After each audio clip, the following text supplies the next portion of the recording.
Hi friends, welcome to just right foods. இன்றைக்கி நம்ம பார்க்க போகிறது மணத்தக்காளி தயிர் தாளிச்சல் தான் நான் இன்றைக்கி உங்களோட ஷேர் பண்ண போகிறேன். அல்சர் இருக்கிறவங்க இந்த ரெசிபி சாப்பிட்டுட்டே வந்தீங்கன்னா சீக்கிரமாக உங்களுக்கு அல்சரும் க்யூர் ஆயிரும்.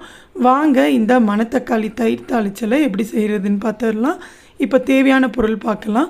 கடுகு எடுத்துருக்கிறேன் 1.5 ஸ்பூன், கருவேப்பிலை, உளுந்து தாளிக்கிறதுக்கு, வரமிளகா கம்மியாக 2லேருந்து 3 எடுத்தால் போதும், ஒரு பெரிய வெங்காயம் எடுத்துருக்கிறேன்.